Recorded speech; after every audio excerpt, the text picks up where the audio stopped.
Hello dear students, welcome to my YouTube channel accounts Acharya. बच्चों, मैं आपको इनकम टैक्स पढ़ा रहा था। इनकम टैक्स में आज हम सेकेंड टॉपिक स्टार्ट करेंगे, residence and tax liability.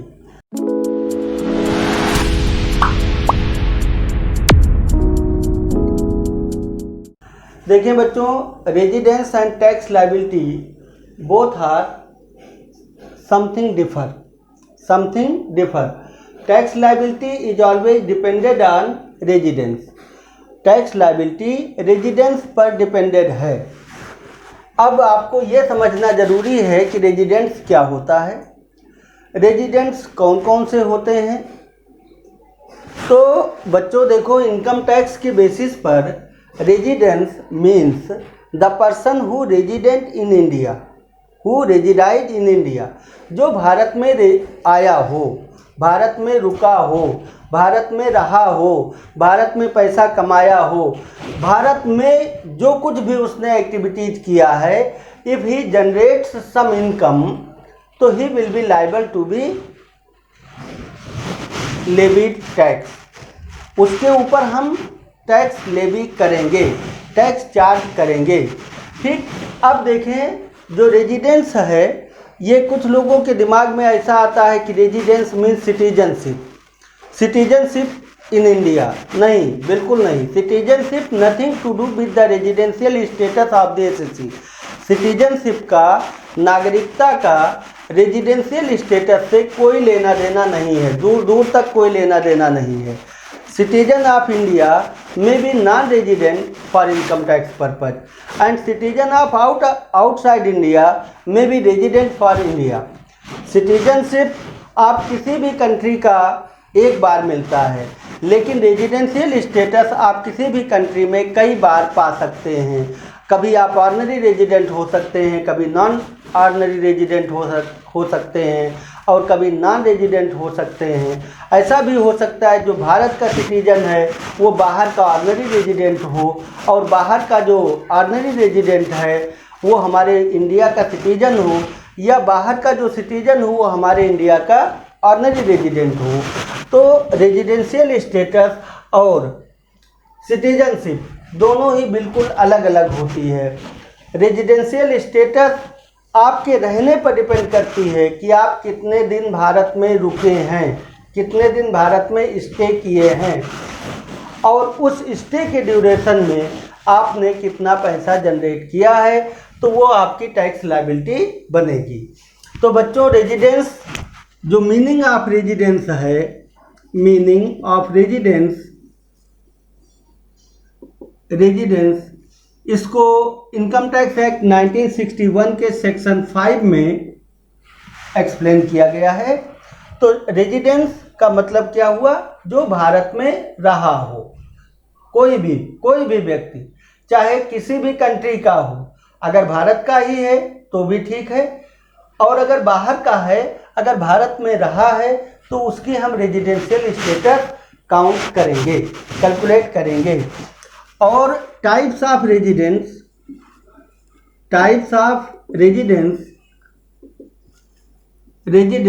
Defined in section 6। Types of residence में दो टाइप के रेजिडेंस हमारे पास होते हैं। एक तो होता है रेजिडेंट, और एक है नॉन रेजिडेंट। रेजिडेंट वो है जो भारत में ज़्यादा दिन रहा। अब आप इतना समझ लो, रेजिडेंट वो है जो भारत में ज़्यादा दिन रहा, नॉन रेजिडेंट वो है जो भारत में पिछले साल में कम दिन रहा। कोई भी हो सकता है। रेजिडेंट को भी दो पार्ट में डिवाइड कर दिया गया, एक ऑर्डिनरी रेजिडेंट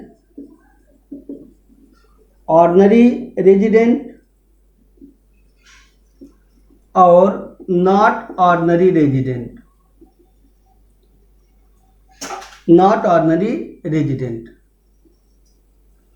ये टाइप्स ऑफ रेजिडेंट और नॉन रेजिडेंट दो पार्ट में है।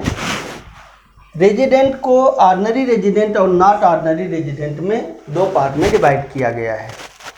अब देखिए बच्चों कि ऑर्डिनरी रेजिडेंट क्या होता है। और नॉट ऑर्डिनरी रेजिडेंट क्या होता है, नॉन रेजिडेंट क्या होंगे। तो there are certain conditions to decide who will be ordinary resident, who will be not ordinary resident, and who will be non-resident. These status is always calculated on the basis of his residential status in the previous year. पिछले साल में कितना दिन भारत में रहे हैं, ठीक, that is depend on his residence in India in previous year. Previous year बच्चों, जो पिछले साल में, गत वर्ष में हमारे यहाँ भारत में ज़्यादा दिन रहेगा वो हमारे लिए ऑर्डिनरी रेजिडेंट होगा, जो कम दिन रहेगा वो नॉट ऑर्डिनरी रेजिडेंट होगा, और जो बिल्कुल नहीं रहेगा या हमारे सर्टेन कंडीशंस को फुलफिल नहीं कर पाएगा वो नॉन रेजिडेंट होगा। अब आपके मन में होगा सर वो कौन सी सर्टेन कंडीशंस हैं, उसको भी कंडीशंस को भी आगे बढ़ाया जाए, आगे बताया जाए।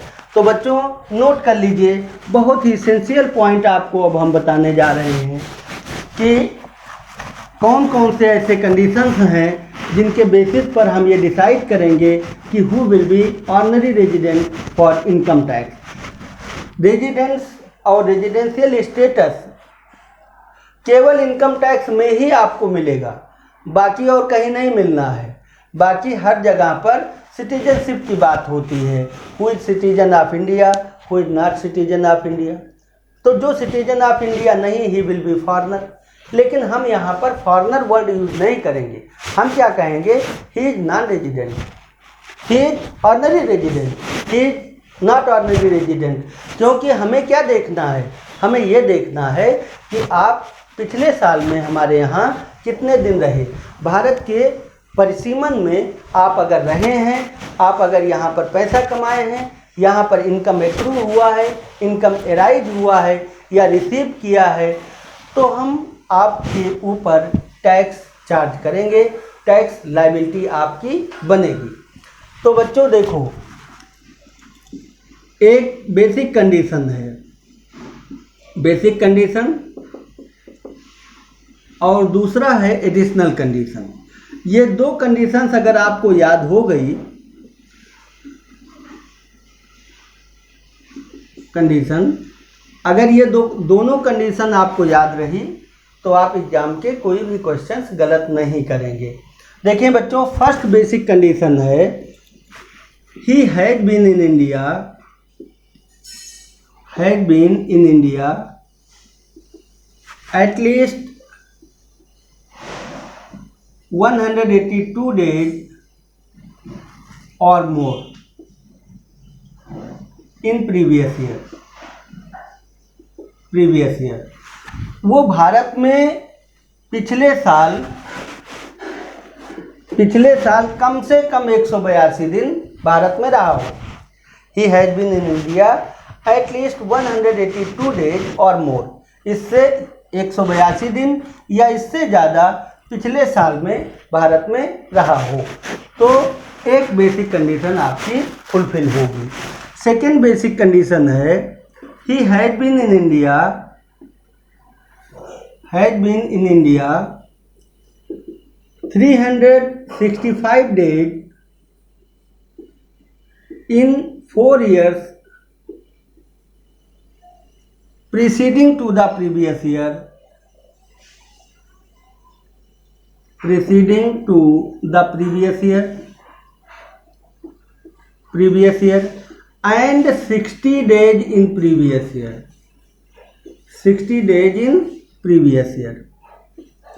बच्चों इसे नोट कर लो, अभी आप इस बेसिक कंडीशंस को बिल्कुल नोट कर लीजिए कि वो भारत में 365 दिन पिछले 4 सालों में रहा हो, पिछले 4 सालों में रहा हो, और 60 डेज इन प्रीवियस ईयर, पिछले साल में 60 दिन, ऊपर क्या दिया था, पिछले साल में 182 दिन।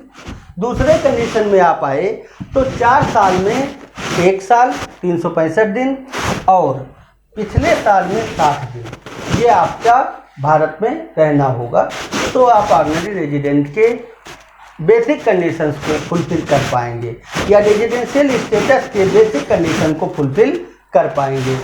नेक्स्ट देखिए, एडिशनल कंडीशन भी 2 पार्ट में है। he had been in India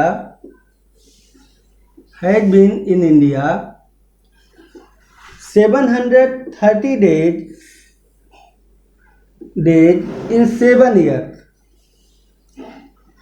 years preceding to the previous year.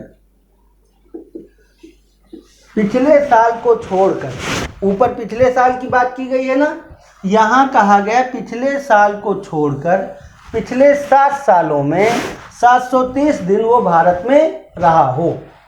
तो पिछले साल को छोड़कर पिछले 7 सालों में 730 दिन भारत में रहा हो। सेकेंड कंडीशन देखें, B, he had been in India 2 years as a resident.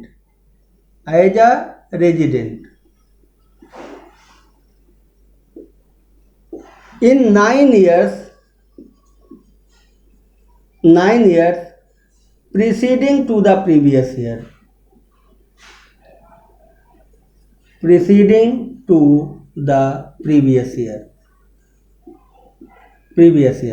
बच्चों देखो, यहाँ पर एक पॉइंट चेंज हुई। क्या चेंज हुआ? He had been in India 2 years as a resident, यानी रेजिडेंट की तरह से भारत में रहा हो। रेजिडेंस, ऑर्डिनरी रेजिडेंट अभी आप आगे समझेंगे। तो वो भारत में 2 साल एज अ रेजिडेंट रहा हो पिछले 9 सालों में, और यहाँ पर भी पिछले साल को छोड़ करके है। ठीक, यहाँ 7 साल में पिछले साल को छोड़ करके 730 दिन यानी 2 साल रहा हो, यहाँ पर भी 2 साल ही है, लेकिन कंडीशन है एज अ रेजिडेंट वो भारत में 9 साल में 2 साल भारत में रहा हो। यहाँ 7 साल में 730 दिन, तो कोई भी 730 दिन हो सकता है, उसे हम कैलकुलेट कर सकते हैं। 730 दिन भारत में रहा हो। फर्स्ट कंडीशन थी आपकी बेसिक, 182 दिन पिछले साल में रहा हो। सेकेंड बेसिक कंडीशन है पिछले साल में केवल 60 दिन रहा हो, लेकिन पिछले 4 सालों में 365 दिन भारत में रहा हो। ठीक, अब बच्चों ये बेसिक कंडीशन और एडिशनल कंडीशन बिल्कुल आपको लर्न करना है, एकदम से मेमोराइज कर लेना है, याद कर लेना है। जब आप पूरी तरह से याद कर लेंगे तब आप समझेंगे कि हम ऑर्डिनरी रेजिडेंट और नॉट ऑर्डिनरी रेजिडेंट और नॉन रेजिडेंट में कैसे डिफरेंशिएट करेंगे। ठीक, क्योंकि अभी आपको डेट काउंट भी करने हैं, क्वेश्चंस के डेट काउंट करने हैं। जब आप डेट काउंट करेंगे तब आपको पता चलेगा कि he fulfils basic condition, he fulfils both additional condition, he fulfill only basic condition और he fulfills no basic condition। आपके सामने कई पॉइंट्स आ सकती हैं। तो देखिए बच्चों, अगर आप ऑर्डिनरी रेजिडेंट की बात करें, ऑर्डिनरी रेजिडेंट, तो आपको अब फार्मूला बताया जाएगा। नॉट ऑर्डिनरी रेजिडेंट के लिए फार्मूला और नॉन रेजिडेंट के लिए फार्मूला क्या होगा। देखिए, if any person fulfil 1 basic condition, at least word जरूर लगा हुआ है, यानी कम से कम एक बेसिक कंडीशन अगर कोई पूरा करता है और कम से कम एक एडिशनल कंडीशन पूरा करता है। ठीक, यानी 1 + 1। आप क्या याद रखोगे बच्चों? 1 + 1। ऑर्डिनरी रेजिडेंट के लिए कम से कम एक बेसिक और एक एडिशनल, अगर इतना फुलफिल कोई भी कर देता है तो he will be treated as a ordinary resident, right. He will be treated as a ordinary resident. Not ordinary resident के लिए आप फार्मूला याद रखो 1 + 0 यानी if any person fulfil only 1 basic condition but no additional condition, तो he will be not ordinary resident, right. अब देखिए non resident में कोई भी आदमी अगर बेसिक कंडीशन कुछ नहीं पूरा कर पाता, लेकिन एडिशनल कंडीशन को चाहे एक पूरा करे और चाहे दोनों पूरा कर दे, चाहे एक पूरा कर दे चाहे दोनों पूरा कर दे, तो उसे हम नॉन रेजिडेंट मानेंगे।